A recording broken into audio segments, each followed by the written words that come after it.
আমি কি আলোচনার সবচেয়ে গুরুত্বপূর্ণ অংশে উপনীত হলাম? মাশাআল্লাহ। ঠিক আছে, আল্লাহ রাব্বুল আলামিন সব অবিবাহিত ভাইদের বিবাহের ব্যবস্থা করে দিন, অবিবাহিত বোনদের বিবাহের ব্যবস্থা করে দিন। ভাইরা আমার, নবী করিম সাল্লাল্লাহু আলাইহি ওয়াসাল্লাম আমাদের চরিত্রকে হেফাজত করবার জন্য উপযুক্ত বয়স হওয়ার পর সামর্থ্য থাকলে বিয়ে করতে বলেছেন। যত জোরে জোরে আমিন আমিন বলেছেন, যত জোরে জোরে ঠিক ঠিক বলেছেন, ঠিক তত জোরে জোরে আপনাকে আপনার ক্যারিয়ার বিল্ড আপ করার জন্য আগাতে হবে। আপনি ছাত্র মানুষ, নিজেই বাপের হোটেলে খান, এবার একটা বিয়ে করে বউ এনে বাপের উপরে আরেকটা বোঝা চাপাবেন, এই অধিকার ইসলাম আপনাকে দেয় নাই। এবার ঠিকটা একটু আওয়াজ আসতে হয়েছে। পক্ষের ওয়াজ হলে সবাই জোরে জোরে ঠিক ঠিক বলে, বিপক্ষে গেলে আর ঠিক ঠিক বাইর হয় না। খুবই গুরুত্বপূর্ণ ইস্যু।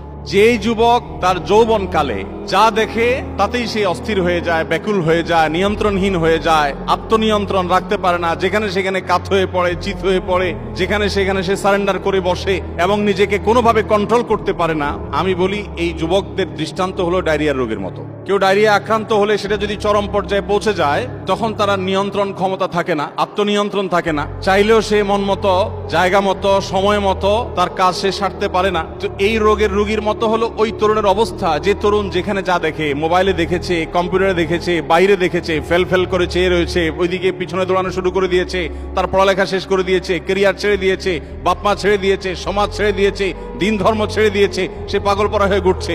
তো আবার আরেকটা দেখেছে, তো সেদিকে ছুটছে।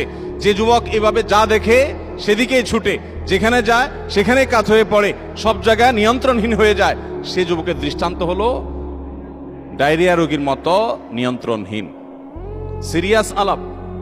দেখুন, মুসলিম তরুণের দৃষ্টান্ত হলো যে সে পাহাড় সম দৃঢ়তার অধিকারী হবে, যেখানে সেখানে সে নিয়ন্ত্রণহীন হয়ে যাবে না, সে বৈধ আর অবৈধ খুঁজবে, সে তার বুক ভরা সমস্ত ভালোবাসাগুলোকে জমিয়ে রাখবে তার বৈধ সঙ্গী সঙ্গিনীর জন্য। দেখুন, পৃথিবীর সমস্ত সভ্যতা আপনাকে বলবে যে তুমি বিবাহ করেছো, এই অবস্থায় তুমি আরেকজন নারীর সাথে, বা কোনো নারী তিনি বিবাহ করেছেন, তিনি আরেকজন পুরুষের সাথে যদি সম্পর্ক রাখে, এই সম্পর্কটা অবৈধ। এটা পৃথিবীর সমস্ত সভ্যতাই স্বীকার করে। ইসলাম তার চাইতে আরো এক কাঠি এগিয়ে। ইসলাম বলে বিবাহের পর তোমার জীবন সঙ্গী, জীবন সঙ্গিনীর রাইট বা তার অধিকারের দিকে খেয়াল করতে গিয়ে তুমি আরেকজনের দিকে দৃষ্টিপাত করবা না, বা আরেক দিকে তুমি যাবা না, অগ্রসর হবা না। এটা যেরকম তোমার নৈতিক দায়িত্বের মধ্যে পড়ে, এর চাইতে আরো গুরুত্বপূর্ণ বিষয় হলো তোমাকে আরো প্রোঅ্যাক্টিভ হতে হবে। অর্থাৎ তোমার জীবনে কেউ না কেউ তোমার জীবনে আসবে, যদি কপালে বিবাহ লেখা থাকে, কেউ না কেউ তোমার জীবনে আসবে। যে তোমার জীবনে আসবে সেই মানুষটির জন্য তোমার সমস্ত ভালোবাসাকে জমিয়ে রাখবে।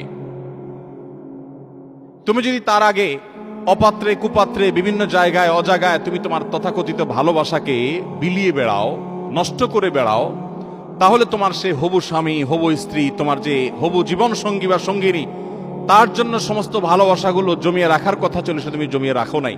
অর্থাৎ আমার জীবনে যিনি আসবেন তার প্রতি আমার কমিটমেন্ট, তার প্রতি আমার ভালোবাসার সবচেয়ে উৎকৃষ্ট উদাহরণ হবে যে তার আসার আগেও আমার সমস্ত ভালোবাসা, সমস্ত অনুভূতি, অনুভব, উপলব্ধি সবকিছুকে আমি জমিয়ে রাখবো তার জন্য। এর চাইতে প্রোঅ্যাক্টিভ চরিত্রবান মানুষ আর কে হতে পারে? ইসলাম আমাদেরকে সেই শিক্ষা দেয়। পশ্চিমা সভ্যতা আপনাকে সেটা বলবে না, বলবে যে তোমার যা খুশি তা করো, সমস্যা নাই, তবে বিয়ের পর আর করিও না।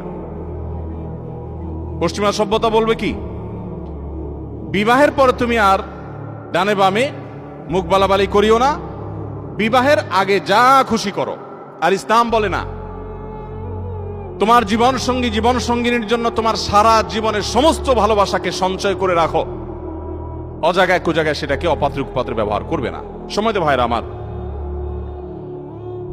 আমরা আজ অনেকেই পশ্চিমা সভ্যতা, পশ্চিমা কৃষ্টি কালচারের দ্বারা এত বেশি প্রভাবিত হয়ে গেছি যে তাদের সব কিছুকে আমরা গায়ে মাখানোর চেষ্টা করছি, তাদের সমস্ত কৃষ্টিগুলোকে আমরা এখানে আমদানি করার চেষ্টা করছি। আমরা ভুলে গেছি যে আমরা মুসলমান, আমরা বাঙালি, আমরা বাংলাদেশি।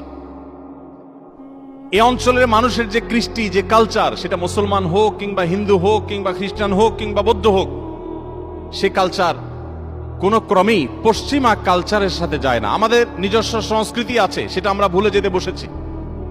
আমি একটি কথা প্রায় বলি, একটু আগেও বিসিসি আমরা আলোচনা করছিলাম, সেখানেও বলছিলাম, পশ্চিমারা জ্ঞানে বিজ্ঞানে, তথ্যে যোগাযোগে, অবকাঠামোতে, অর্থনীতিতে, অনেক দিক থেকে, পরিবেশের দিক থেকে, অনেক দিক থেকে তারা আমাদের থেকে যদি 1000 বছর এগিয়ে থাকে, পারিবারিক ব্যবস্থাপনায় তাদের চাইতে আমরা 2000 বছর এগিয়ে আছি। তাদের থেকে জ্ঞান বিজ্ঞান নেন, তাদের থেকে তথ্য প্রযুক্তি নেন, তাদের থেকে অন্যান্য ভালো জিনিসগুলো নেন, কোনো অসুবিধা নেই, ইসলাম সেটা নিষেধ করে না। কিন্তু তাদের বস্তা পচা সস্তা সংস্কৃতি আমাদের দেশে আমদানি করবেন না। এদেশের স্বামীরা স্ত্রীদেরকে যতটা ভালোবাসে, এদেশের স্ত্রীরা স্বামীকে যতটা ভালোবাসে, আমাদের সমাজে অধপতনের এই সময়টাতেও স্বামী স্ত্রীর মধ্যে যে বোঝাপড়া আছে, যতটা দাম্পত্য জীবনের সুখ এবং ভালোবাসা আমরা আমাদের এই অঞ্চলে কল্পনা করতে পারি, পশ্চিমারা সেগুলো স্বপ্নেও দেখে না। সমাজ যখন বকে যায় তখন সেটাকে নিয়ন্ত্রণ করার জন্য মানুষ ভাবে, আর আল্লাহ প্রদত্ত ওহীর জ্ঞান দ্বারা যারা পরিচালিত হয় তাদেরকে আল্লাহ রাব্বুল আলামিন আগে থেকেই, সমস্যা সৃষ্টি হওয়ার আগে থেকেই বাঁধ দেওয়ার শিক্ষা দিয়েছেন।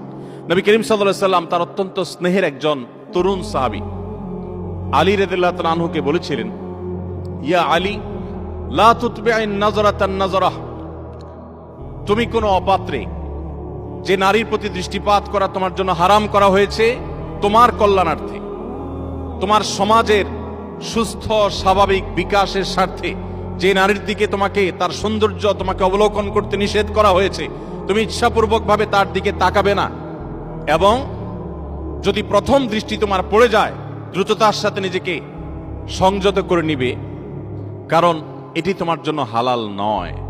দেখুন, নবী করিম সাল্লাল্লাহু আলাইহি সাল্লাম বলেছেন, মানুষের চোখ দেখে প্রথমে জেনা লিপ্ত হয়, এরপর তার মনের জেনায় সে লিপ্ত হয়, এরপর সে চূড়ান্ত জেনার পথে, ব্যভিচারের পথে সে হাঁটে এবং পথ মাড়ায়।